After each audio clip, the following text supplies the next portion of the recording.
everybody. Guess who? Johnathan James Ramcharan, reporting live for duty on November 11th, 2017. Today, I am 1 year sober. Yes, I am 1 year sober by the grace of God. I am free from the chains of alcoholism. Well, not free. I'm always going to be an alcoholic, but for the meantime, I am relieved of my compulsion to drink. And that's major, man. I was an alcoholic for 16 years. Over half my life, I was an alcoholic. In active alcoholism. For over half my life, I was a drinker. Started drinking at the age of 14, Wanted to be like my heroes. Really, I just wanted a relief from the bullshit around me. I had a fucked up childhood. Friends around me were kind of, whatever. I always wanted to run away, basically. And I eventually did. I said, fuck you to my surroundings. And I got on a plane and I moved to Toronto, Ontario, Canada. And I continued to drink. Tried to become an actor and a comic. Worked hard at it, but I also had my demons. Like I said, I'm an alcoholic. And by the grace of God, I'm 1 year sober today. I did that through a program. And two of the hallmarks of our program are we define alcoholism as, number one, you have an allergic reaction to alcohol. That means when you take a drink, you cannot safely say when you'll stop. And number two, you have a mental obsession with alcohol, meaning you mentally obsess. Obsess? Is that a word? All these mental obsessions of the mind make me horny. Well, fuck, that one came out weird. Freudian slip. Anyway, yeah, that's it. So, that's what was going on with me. And today I'm 1 year sober. And yeah, man. I've been plotting and scheming on how to do this podcast. I want to do a podcast about my comedy, my acting, little skits, things I find interesting. And, alcoholism was a big part of my life for the last, 16 years. And I was in full active alcoholism for the last 5, meaning I was drunk every single day for 5 years. No word of a lie. I would drink I did the math. A standard drink is considered, by Ontario standards, I don't know if it changes around the world, but I think a standard drink universally, I'm pretty sure, it would make sense because, universally we're all the same. So a standard drink is, one bottle of beer, a 341 milliliter bottle of beer, a 300, or one ounce shot of hard liquor, or one glass of wine. So that's a standard drink. I was drinking 11 standard drinks a day throughout the week. And then on the weekends, I would just go fucking ape shit.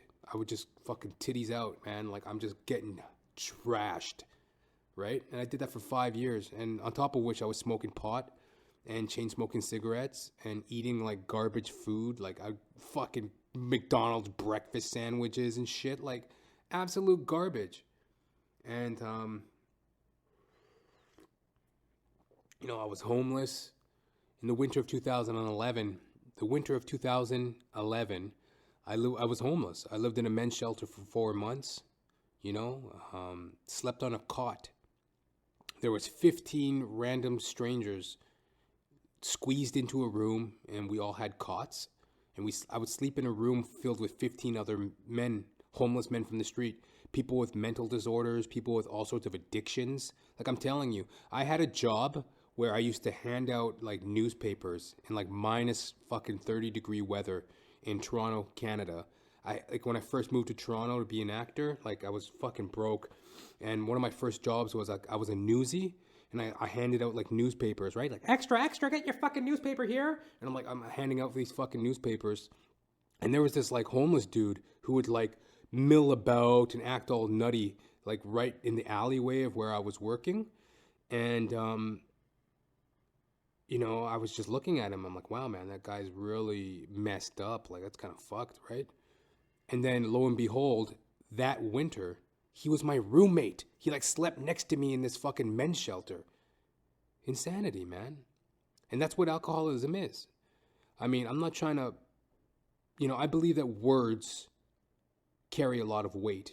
And, if you got to be careful of the words you use, and you got to be careful of what you're saying and your thoughts, because, you can will yourself into, unhealth, right? Ill health. Like, if you're always saying that you're sick, or if you're insane, or this or that, these thoughts, like, that's kind of like that holistic approach where it's like, you're only as good as you feel, right? So I try not to dwell on that, but there was a very insane element to what I was doing. Like, I was getting, like, just imagine for the next 5 years of your life, you're going to be drunk every single day. Just imagine what that would look like. That's what I'm fresh off the heels of. I'm 1 year sober of that. I was drunk every single day for 5 years in a row. And then prior to that, I was a fucking binge alcoholic for 11 years. And that's a pretty crazy element. And towards the end of it, what brought me around really was I was starting to have like health issues where like I was having anxiety attacks. I had a paranoid episode, right? I was like, the sun, it's following me. And people are like, no, there's no, what? What are you talking about? I'm like, the sun. And like, I would like hide in my apartment and like look out the window. I'm like, the sun. And like paranoid. I was paranoid of the sun. Which is kind of funny because the sun is following us. Like, isn't it like rotating around us, or we rotate around it? I don't know. But I was paranoid of the sun. I started having like, I started getting all, like I was going to have seances. Like, you know what a seance is? When it's like, like, when Chucky does that thing? Hi, my name's Chucky. Want to play with me? Harakaram, harakarum, harakarara. Like Chucky. You mean like Chucky? Oh, yeah, just like Chucky. Dada. Look like we're both lucky. Yeah, the snake, the rat, the cat, the dog. How you gonna see him if you living in the fog? Like Chucky. I was like trying to have like seances like Chucky, right? Like I was like out of my mind. I was drinking, I was smoking pot, and like I was angry at my mother, right? I wanted to call her up and tell her off, basically. I was like, you know what? I want to conjure up the ghost of my dead mother and tell that bitch off once and for all.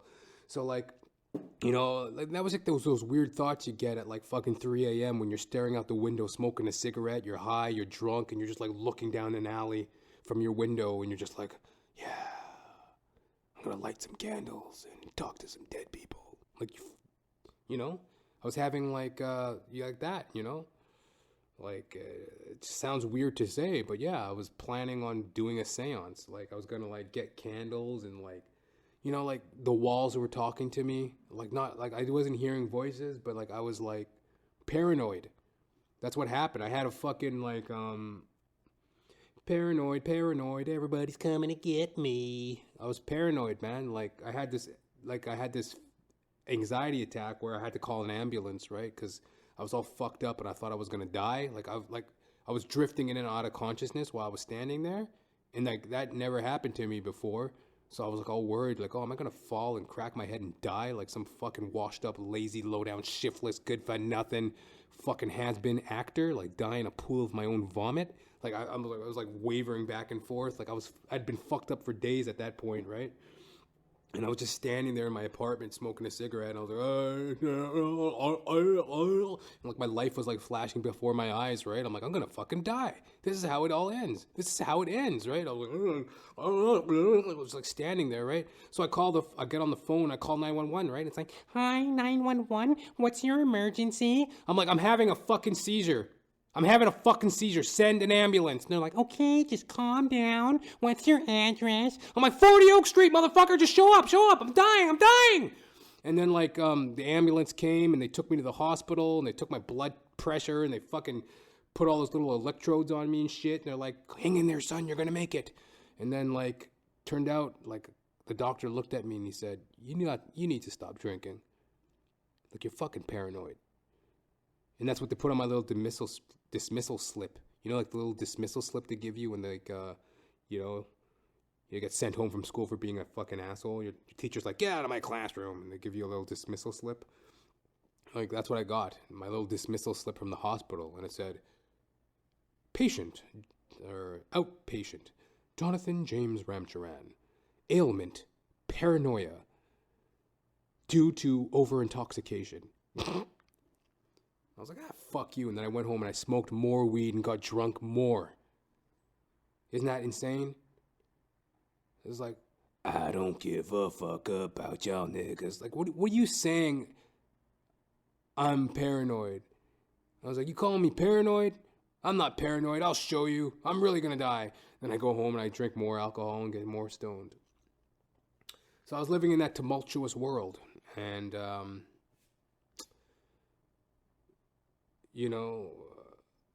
can't even remember half the things I said today here. I'm just trying to make sense of it all myself.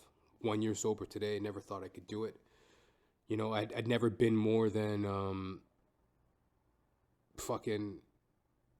I'd never been more than like a week sober up until my 1 year of sobriety today.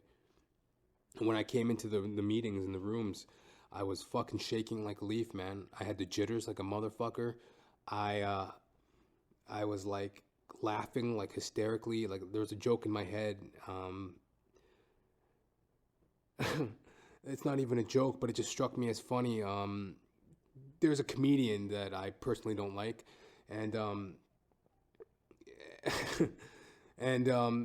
I had this joke in my head. I'm not gonna say the person's name, but like I just kept on saying like happy 50th so and so, right? And I just kept on saying that, right? And I was like laughing hysterically, right? Because like I was like contemplating like my own mortality and birthdays and shit, because like I like it was just my birthday too. My birthday had just passed at that point, and I was just like laughing hysterically. Happy birthday, so and so! Happy 50th! Happy 50th! Like imagine like I don't know. Tell me if you guys think this is funny. This was just one of my delusions at the time. Yeah, like I was shaking like a motherfucker. I had the DTs. Well, I had the jitters, and I was like laughing and. Like imagine somebody who's like 35 years old, and then everybody wishes them a happy birthday, but they wish them a happy 50th. So they're really like 35, 36 years old, but then everyone's like, happy birthday, happy 50th, so and so. I don't know, that was just so funny to me. And I'm like, happy 50th, da, da, da. And I'm like walking down the street laughing my head off. And people are like, what's so funny? I'm like, don't you get it? Happy 50th, so and so. So, I go into my meeting and I'm all fucking sweating. I had the beer sweats. I'm chain smoking cigarettes outside the fucking meeting. I drank a Gatorade. Fucking, like I was in rough shape. And by the grace of God, I got into the programs. I got into the meetings. The program is more of like a spiritual program, more of a personal journey. It's kind of up to you if you want to grasp that and follow the readings. So that's the program. It's not really like a institution or anything. And I go to these meetings and I'm a part of a fellowship. And slowly but surely, I got sober over the last year. And I did all sorts of craziness, man. Like, I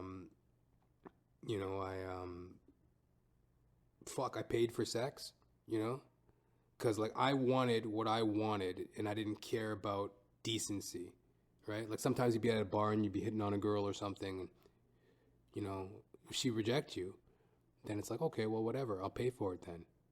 I'm a comic.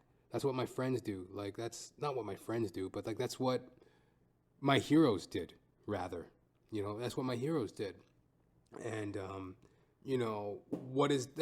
I was in this really ill place where it's just like, I had so much contempt for society where it's like, my whole thing was I wanted to be creative and artistic like my heroes. And that's also just a masking for wanting to do whatever the hell you want. It's a great excuse for getting high and drunk. But I really had contempt where it's like, I want what I want and I'm going to do it regardless, and I remember one time, I was out trying to get some ass and I couldn't get any. So then I'm like, okay, whatever, I'll pay for it. So then I go down to Hooker Harvey's, which is a Harvey's hamburger restaurant in Toronto, Canada. Everybody knows Hooker Harvey's. So I'm down there, right? And I go up to this chick and I'm having a smoke. I'm like, hey there, honey. What can you do for $60? And she goes, excuse me? I ain't gonna do nothing for $60, motherfucker, okay? What do you think this is? If you wanna fucking do that shit, why don't you get yourself a crack whore? Why don't you go down there and get yourself a crack whore for $20, motherfucker? $60 ain't doing shit around here. I'm like, right on. Thank you for the tip. So then I go down the street and I get a fucking blowjob for $20 from a crackhead. Why? Because I want what I want and I want to do what I want to do. And I want to be crazy like my heroes, man. All my heroes, did fucked up things in the name of comedy and really probably just mental illness. But I thought it was funny, and I told my friend, I had no shame about it. To this day, I really don't, because it was wrong because that's not how I want to be. That's not how I find my common decency, what's good for me, my level of who I am. But it was just a dark thing that I did at a time, and it takes two to tango. If you're going to pay for sex or if you're going to sell yourself for sex, you're really the same person. So it takes two to tango, and whatever, that's what I did. I paid for it, on a couple occasions, just to have the story, really, And turns out the joke was really on me, but the great thing was, my higher power kept me safe. I could have been arrested. I could have caught a STD. Nothing happened. And, that was just a hectic life I was leading, right? I told you I lived in a men's shelter. All my acting and comedy shit just went down the drain. No friends, no family. I would just stay in my apartment, stare out the window, get drunk and high. And, I think you're getting a good example, a good cross-section of what life was like for me at that time. I was pretty marginalized by my own doing.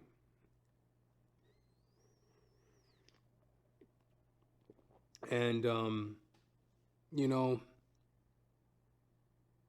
back to the art thing. That might sound kind of nutty, you bought and paid for a hooker because you wanted to be an artist. Well, if you look at all the great performers out there, men and women who create music, art, whatever, there's a thorough underline of, alcoholism, drug use, psychedelics, stuff like that. And I don't agree with it. And I think it actually deadens your creativity. It makes you dependent on things that aren't real, whereas whatever is good about you is inherently there, right? And, I was just misguided. And that's not an excuse for my actions. And,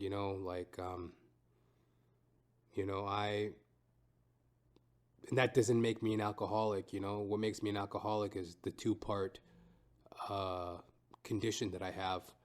I have an allergic reaction to alcohol. When I take a drink, I break out in a craving, and I can't say when I'm going to stop. And number two, I have a mental obsession. So that's what makes me an alcoholic. All that other shit was just icing on the cake and excuses for me to continue drinking and doing what I did.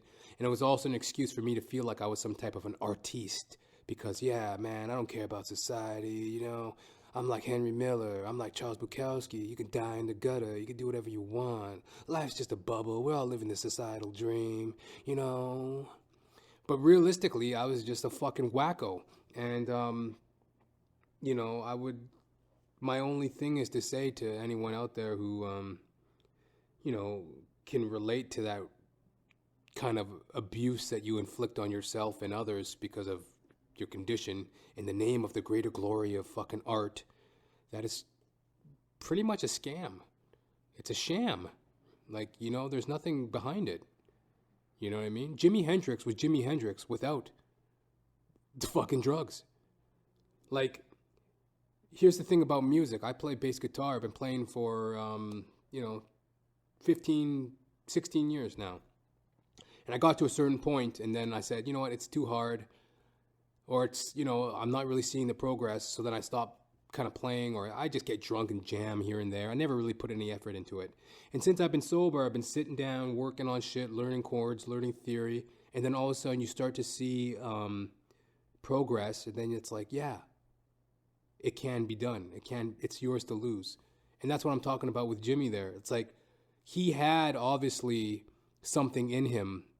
He had a musical IQ, or whatever you want to call it, in him, where it's like he heard the music, he felt the music, he had a great ear for music. But the technicality of learning to play guitar, that can only be done through practice. You can't just pick up a guitar and all of a sudden know how to use it. It's just a tool. You have to learn how to use the tool. It's a piece of wood with some strings. You got to learn how to make it bend and play, and it's a physical thing you have to learn to do. It's a tool. It's a skill. So that's what I mean. It's like whatever was in him was in him. And it had nothing to do with the drugs and the alcohol. He was already gifted in that way. Sure, the drugs and alcohol might have enhanced this and that, or any famous performer, the Janis Joplins, the Kurt Cobains, the whoever, like whatever was in them that was good was already there. Sure, the alcohol and the whatever, loosened it up or whatever, but it also destroyed them, inevitably, right? So, I don't know. I would have rather seen a clean and sober Jimmy, maybe. Or a clean and sober Janice or Kurt, talking like I know them. But in a lot of ways, I do. It's kind of fucked up, man. Few people really understand. When I talk about it all the time, I talk about it in my group discussions that I go to. Like, yeah, it's a certain type of, a lot of people, they don't truly understand the grips of addiction. It's not a matter of just, I just don't want to stop and I'm stubborn. Like, when you're mentally obsessed with something, that's like hundreds of years ago, they would have locked a guy like me up. Like, yeah, I fucking pulled my dick out in front of a cop and pissed on an ATM once. I was wandering down. This is what like I told you. Like, I had contempt for society. I thought people were just a bunch of yuppie, straight walking fucking company men. You fucking box cutter square. And like, I'd be walking down Queen Street West, Toronto, Canada, and I'm looking at all these fucking yup-tards, and they're walking around in their little boots, and they're trying to be cute and shit, right? And I'm fucking angry, and I'm drunk, and I'm looking around. I'm like, look at these fucking idiots, right? Let me show them something. So I whipped my cock out, and I started pissing on a Scotiabank ATM, right? I'm pissing on this ATM machine, right? This cop comes around the corner, right? He's like, hey, what are you doing? Hey, you, stop! In the name of the law, pull your cock back in your pants. And I'm like, fuck you. And I kept on pissing on the fucking ATM, right? And then he's like, finally I zipped up. And then like, he's like, why'd you do that? And I'm like, I'm a comic, and I thought it was funny, and whatever. And I tried to wine and dine him, so to speak, right? And he kind of found it interesting that I was a comic, but then he's like, whatever, buddy, you should have went around the corner and pissed in the alley. I'm like, fuck it, I don't have time for that shit. And he gave me a ticket for public urination. And I forget what my point was about that, but like the contempt for society, and like that's just how I was, and that's how you can find yourself if you whatever. Oh yeah, like I'm saying, like alcoholism is like, people don't understand it as a matter of just you can't stop, or there's something like like the illness of it, the mental obsession of it, and like just the illness of it. Like, that's fucking, I don't know. I don't think I'm really yeah. Imagine how that would have played out if we went to court with that one, See, Judge, what you don't understand is, can I talk to you for a moment, Judge? Yeah, come here for a second, I gotta talk to you.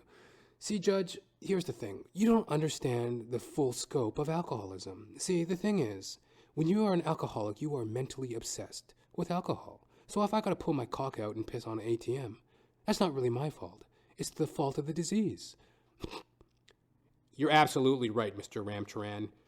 You are acquitted. And, he hits the fucking thing, the gavel down. Acquitted! And everyone's like, yeah! And I walk out and I put up the fucking peace sign. It's like, Johnathan Ramcharan, acquitted of first-degree pissing. Whatever, I don't know.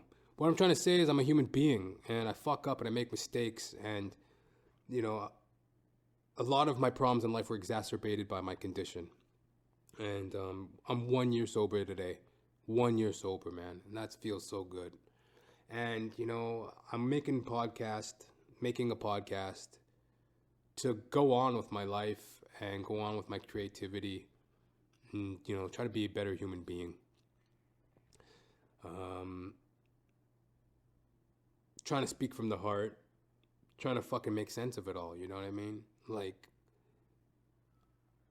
I know a lot of people in my recovery that they look up to me and they say I'm doing really good, and I feel like I am, but as I speak here, I feel like a little kid, like it's, just like explaining how I used to jerk off in men's shelters, piss on ATMs, pay for escorts, smoke pot and drink around the clock, live in a men's shelter, hand out newspapers on the corner, fucking all the fucked up things I did in alcoholism, right?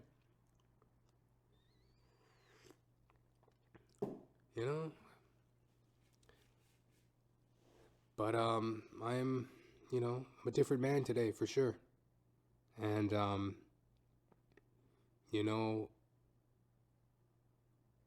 I've been, it really, as I was talking about all that creativity stuff, I've been an actor for 16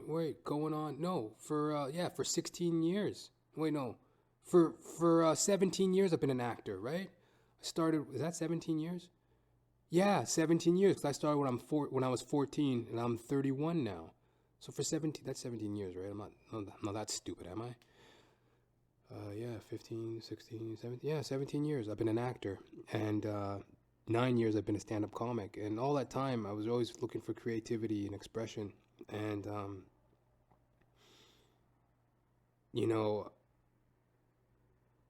as I'm doing this podcast and as I'm reminiscing on my past and all my little exploits and my little hiccups, like, I didn't realize that's what was kind of the stumbling block, because it's like all these, like, as a performer, especially as a comic, because like as an actor, the truth is if you want to be a successful actor, just on the business end, you got to be willing to produce work that people will pay for. Meaning you got to put aside your artistic endeavors and your ego and truly serve the project, right? If you could do that, then you're one step closer to being a successful actor, right? So that's where I had problems. I had like my ego and I had my art. I wasn't willing to do all the dirty work of being an actor, which is just getting out there and getting those auditions, doing the classes. Really, well, I was committed because I studied and I trained, but I wasn't willing to kiss ass. And it's not even really kissing ass, it's just work ethic. And you got to go out there and audition and give your talents and your creativity to the project. Meaning, yes, you want to find yourself within the character or whatever, but you can't try to run things. You got to serve the project, right? And a lot of times you got to do work that you don't find inspiring, but hey, it's work and you can try to find yourself within it and try to serve the project. Whereas as a comic, it's all about you.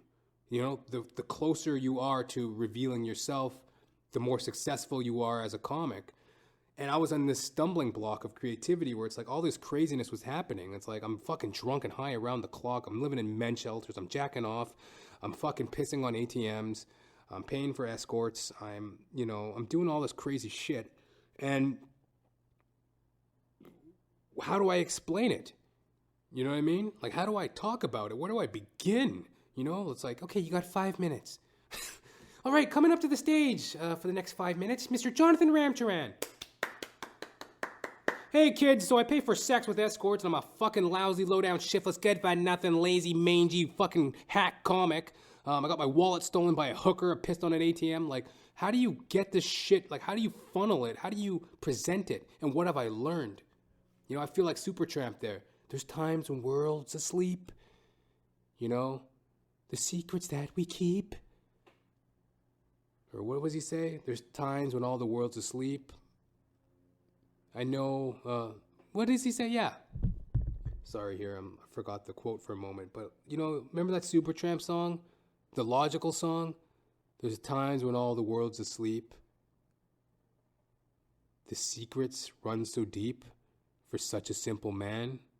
Please tell me what we've learned. I know it sounds absurd, but won't you tell me who I am? The lyrics are something like that.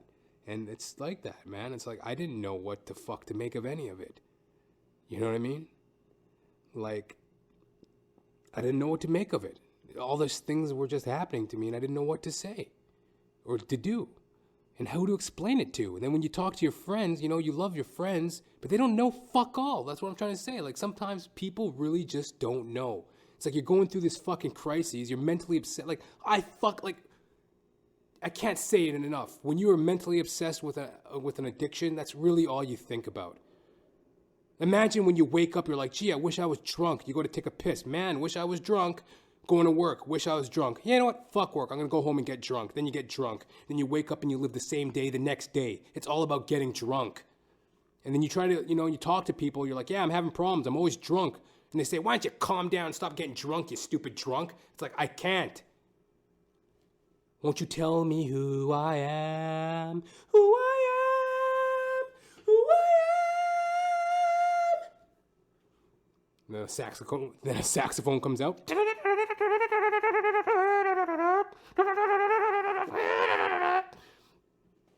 You know? I don't know who I am. You know? You thought you're gonna be fucking Marlon Brando, so you got drunk and paid for escorts. Is that what happened? You thought you were going to be Jimi Hendrix, so you took E in a men's shelter with your 4 best buddies that you just met the past weekend? Chain smoked cigarettes? Huh? Thought you were going to be Patrick Swayze, huh? Took a couple dance lessons, smoked pot every fucking day? Oh, okay. Oh, yeah, so you thought you were going to be fucking Jennifer Lopez, huh? Is that what you thought? It's your old chuckle buddy, guess who, Johnathan James Ramcharan, reporting live for duty on November 11th, 2017. I'm 1 year sober today. Thank you for tuning in to Johnathan Ramcharan, the podcast. And I hope that I can be of service and also of comedic value and also just a fucking human being. Thank you for listening and good day.